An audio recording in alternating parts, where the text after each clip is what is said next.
Bismillahirrahmanirrahim. Assalamualaikum warahmatullahi wabarakatuh. Perkenalkan, nama saya Astrid Indah Aryani dengan NIM 0205222095. Di sini saya akan membahas materi tentang riddah dan pembunuhan. Pembahasan yang pertama mengenai riddah. Riddah adalah tindakan atau perbuatan seorang muslim yang berpaling atau keluar dari agama Islam secara sadar atas kehendak sendiri dan sukarela melalui ucapan, perbuatan, atau keyakinan yang bertentangan dengan prinsip pokok Islam. Agar seseorang dinyatakan melakukan perbuatan riddah, ada beberapa unsur yang harus terpenuhi. Di antaranya yang pertama, keluar dari Islam menjadi kekafiran, yang mana seseorang tidak lagi menganut agama Islam dan pindah ke agama lain. Yang kedua, adanya niat atau etika yang salah. Perbuatan yang dilakukan bukan karena pemahaman yang mendalam terhadap dalil-dalil Al-Quran dan hadis. Adapun yang ketiga, secara ucapan, berdoa atau memohon pertolongan kepada selain Allah.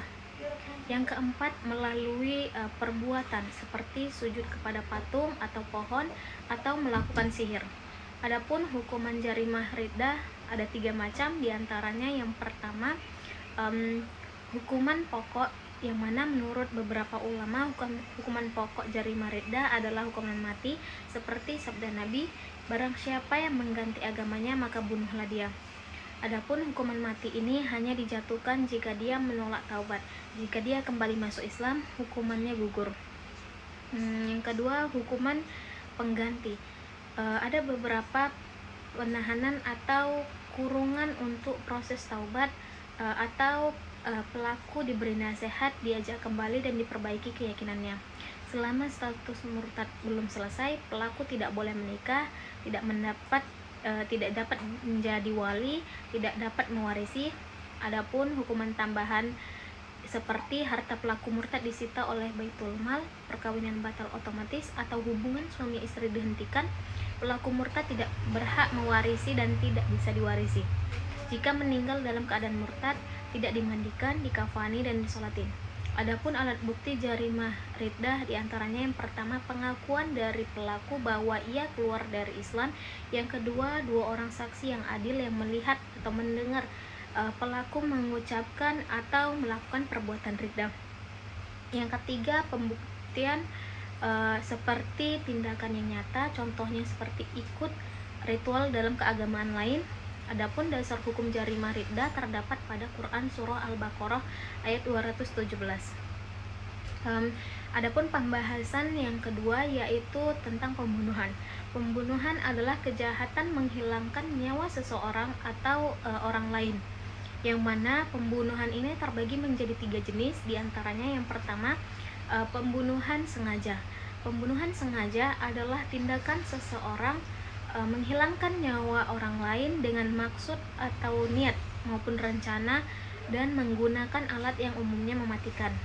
Adapun unsur-unsur pembunuhan sengaja diantaranya yang pertama, perbuatan yang dapat menyebabkan kematian seperti menusuk, menembak, dan lain-lain.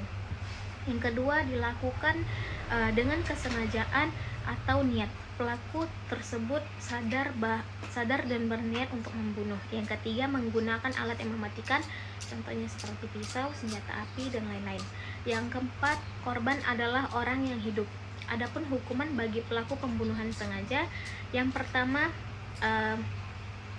kisos atau hukuman yang setimpal dibunuh balik. Yang kedua, jika keluarga korban memaafkan, dapat diganti dengan membayar diat 100 ekor unta.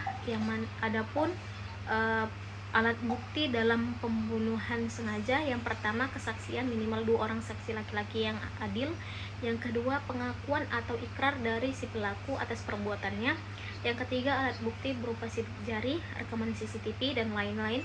Adapun dasar hukumnya terdapat dalam Quran surah Al-Baqarah ayat 178. Yang kedua, pembunuhan semi sengaja. Pembunuhan semi sengaja adalah tindakan seseorang memukul atau melukai korban dengan sengaja, yang mana tidak berniat atau bermaksud untuk membunuh, dan alat yang digunakan adalah alat yang umumnya mematikan. Adapun unsur-unsur pembunuhan semi sengaja diantaranya yang pertama adanya perbuatan yang menimbulkan kematian, yang kedua perbuatan yang dilakukan sengaja tetapi tidak tanpa niat membunuh, yang ketiga menggunakan alat yang tidak mematikan seperti kayu kecil dan lain-lain. Yang keempat, kematian merupakan akibat dari tindakan tersebut. Adapun hukuman dari pembunuhan semi sengaja, yang pertama tidak ada kisos karena tidak ada niat untuk membunuh. Yang kedua, membayar diat, yaitu unta jazah usia 4 tahun, unta yang berusia 4 tahun memasuki 5 tahun.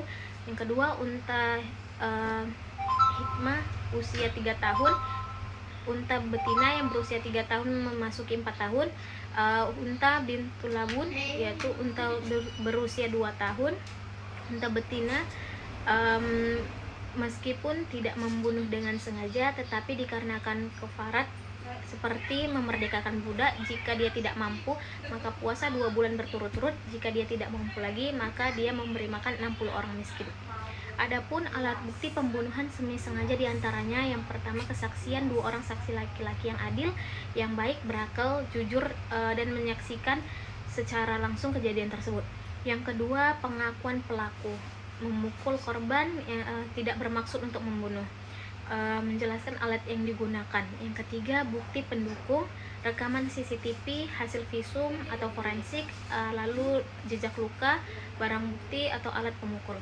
Adapun dasar hukum pembunuhan semi sengaja terdapat dalam Quran Surah An-Nisa ayat 92. Yang ketiga, pembunuhan karena kesalahan, tindakan seseorang yang menyebabkan kematian orang lain tanpa adanya niat membunuh, tanpa niat melakukan kekerasan dan tanpa kesengajaan, tapi karena kelalaian, ketidakhati-hatian atau salah sasaran. Adapun unsur-unsur pembunuhan karena kesalahan diantaranya yang pertama tidak ada niat membunuh, yang kedua tidak ada tindakan memukul atau menyerang secara sengaja, yang ketiga kematian karena kesalahan atau tidak hati-hati, kelalaian dan ceroboh, yang keempat perbuatan pelaku secara langsung menyebabkan kematian. Adapun hukuman pembunuhan karena kesalahan diantaranya yang pertama 100 ekor unta, yang mana unta berusia umur 1 tahun 20 ekor, 20 ekor unta betina umur 2 tahun, 20 ekor unta umur 3 tahun, 20 ekor unta jantan umur 2 tahun, yang mana jika pelaku tidak mampu untuk membayar diat maka memerdekakan budak. Adapun alat bukti dalam pembunuhan karena kesalahan, yang pertama kesaksian 2 orang saksi laki-laki, kejadian tersebut berlangsung tanpa kesengajaan, tidak ada niat untuk membunuh. Yang kedua, pengakuan pelaku bahwa saya tidak berniat untuk membunuh. Yang ketiga, adanya rekaman CCTV, rekaman medis atau visum hasil forensik. Adapun dasar hukum pembunuhan karena kesalahan terdapat dalam Quran Surah An-Nisa ayat 92. Mungkin itu saja pembahasan dari saya, lebih dan kurangnya saya mohon maaf. Pada Allah saya mohon maaf pun. Wabillahi taufiq wal hidayah. Assalamualaikum warahmatullahi wabarakatuh.